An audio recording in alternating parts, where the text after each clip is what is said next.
Hi, I'm Julie Johnson Weintraub. Thank you for joining us today and taking the time to listen to each of these talented speakers. It is my honor to be included. I am an entrepreneur. I am the president and co-owner of Golden Diamond Source and founder of Hands Across the Bay, located in the United States. I volunteer my time and share the spotlight my business and time on television gives me to advocate and be a voice for those suffering in silence. My goal today is to talk about the epidemic of violence against women in our world. I would also like to discuss the connection between women's independence and domestic violence. Over the last 12 years, I have handled some of the most horrific domestic violence cases. I will warn you, the following cases will be hard to hear. However, this is the reality of the crimes and violence women are facing all over our world. Likely even worse here in India. And we cannot remain silent under any threat. I would be very rich if I had a dime for everyone who told me to be quiet. I am sad to say once it was even by a woman who ran a domestic violence shelter. She loved to quietly patch up women who were abused by wealthy businessmen and send them back out the door. I believe silence is a threat to our very existence. In fact, I would go so far to say that silence is required for this to continue. Yes, that's right. Violence against women requires silence. We must not give it. The cases I have advocated on range from financial, psychological, verbal, and emotional abuse, which leave scars that don't heal so easily. The other serious physically violent cases were women who were almost stabbed to death, one even flatlined 4 times, to multiple women who were severely beaten and set on fire. One case was even a young woman who was severely burned with cooking oil after the abuser she was leaving made dinner. He poured the boiling oil while she slept over her head and entire body, all while the children slept in the other room. Other cases include women who were beaten so badly that their skulls were crushed and broken, and more than one lost an eye in these brutal attacks. To multiple women who have been shot, one while even pregnant.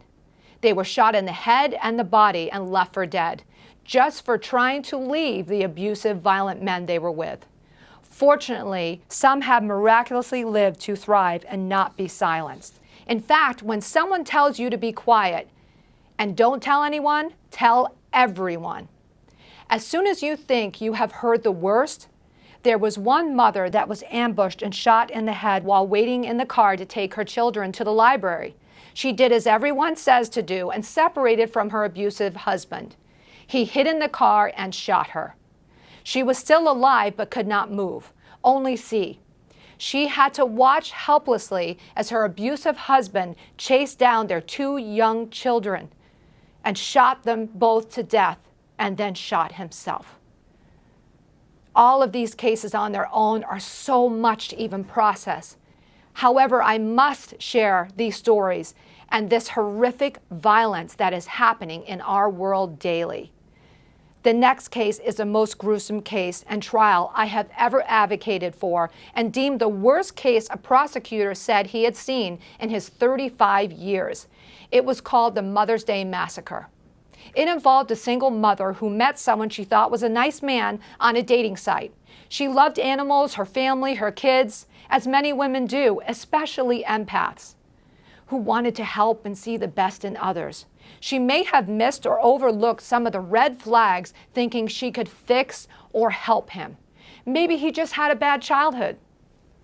Just as she and her family was realizing that something was very wrong before anyone could see it coming or even have time to react, he murdered and dismembered her 2 young children, and their family dog. So what are the common links? I think you all have heard enough to take the severity of the situation that women are facing in our world. So what can we do? What can we take away from this? Well, looking back over the years and the cases I've advocated on, there are some things I think we can all learn. I know we all hope to not end up in this position or have anyone we love find themselves a victim of one of these crimes against humanity and our entire society. To be clear, This is not a women's issue. It affects men, boys, girls, law enforcement, not to mention the financial and medical toll on our society. If numbers is what it takes to make you care, be assured you should care. Violence affects everyone in our society, more than many can possibly even begin to comprehend. In addition, the psychological abuse, emotional disturbance, and destruction to a child witnessing physical or sexual abuse is beyond my ability to put into words. So what can we do? What can you do? Here are just a few of the many top factors I believe will help. Number 1, raise your kids in a healthy environment. Discuss and teach them the difference between right and wrong at an early age. You will decide what kind of human beings you will release into our world. Guide children as they interact with their siblings and their sisters. Watch the way they treat their mothers. Teach them clearly that respecting others is respecting themselves. Number 2, teach your children, both boys and girls, especially your daughters, to be independent, not dependent. You want them to be in whatever relationship they are in because they want to be there, not because they have to be. Helpless children become helpless adults. Number 3, remind them that it is okay to have a kind, loving heart, but to keep that reserved for volunteer work or charitable work as a career. Under no circumstances should women be or attempt to be rehabilitation centers for badly raised men. It is not your job to fix him, change him, parent him, or raise him. You want a partner, not a project. My favorite quote by American actress Julia Roberts. Men that have severely dysfunctional relationships with their mothers or are victims of severe childhood neglect from their families may need help, but not from you. Leave it to a professional. If it is too late and you thought you were going to fix a lifetime of abuse and dysfunction, know if or when the time comes for you to leave, it will be or could be very dangerous. The red flags that you ignore in the beginning, thinking you can fix or heal, will be the reason you lose or almost lose your life in the end. There are rehabs. You are not one. Don't do it. Number 4, be independent. Your car, your home, your credit card, your bank accounts should all be independently or jointly in your name. Don't enter or remain in a relationship as a guest in someone else's life. You do not want to be disposable or easily discarded.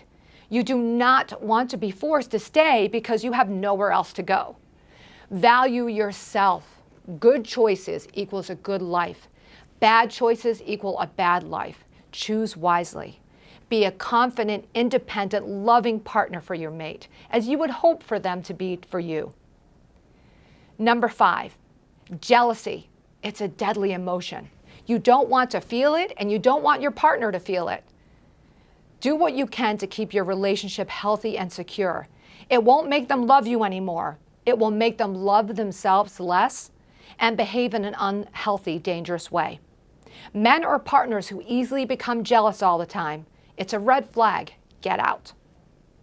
Number 6, most importantly, as I have seen very young men head to prison with tearful loved ones watching helplessly. Many for life or very long terms, I often wonder what could have been different or how this could have been avoided. People ask if we celebrate after court and we get that sentence. No, we never do. Lives are lost on both sides of domestic violence. I wonder if someone took the time to explain to them the pain they feel during these breakups. It's temporary. That time heals all pain. Don't throw your life and someone else's away due to the hurt that will heal if given time. When people laugh and ask, why didn't they just leave? Know that most do. Leaving is the most dangerous and deadly time. If abusers had better upbringing, self-esteem, and family support, and they were taught that although it feels like it's going to be the end of the world, it is not. And they will meet someone else in time. Their self-esteem was so low that they thought that their only chance to have love or to have a family was this, and that no one else would ever think of loving them again. So they go down in a murderous, violent rage, thinking it's the end of their world. Number 7, violence should be avoided at all costs, except for if it's going to cost you your life, and you need to defend yourself. Let's face it, although you can call for help, it's likely not going to be on time. If you are involved with an abusive person that will not leave you alone and you have followed all the appropriate channels, make sure you legally and fully be willing and able to defend yourself and your family. Again, no one wins when violence is used. It should be the absolute last resort. Do not be the aggressor. But more importantly, do not be a sitting duck. Be clear, be firm, and be ready to save yourself if needed. Channel your inner warrior. If your abuser is hell-bent that someone is going to die, don't let it be you. Anyway, I wish I had more time to share so much more about my story and our survivors' inspirational recoveries. I just wanted to give every minute to making sure I share the things that I have learned over the years. Broken and neglectful homes raise monsters into society. Some say it's none of our business how people choose to raise or don't raise their kids. I would argue it absolutely is our business, as one day their failure and neglect could cost you or someone you love their life.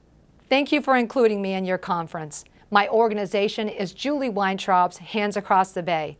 To see more uplifting stories of how our survivors are doing now, you are welcome to visit our website, www.handsacrossthebay.org. Wishing you peace, love, and independence.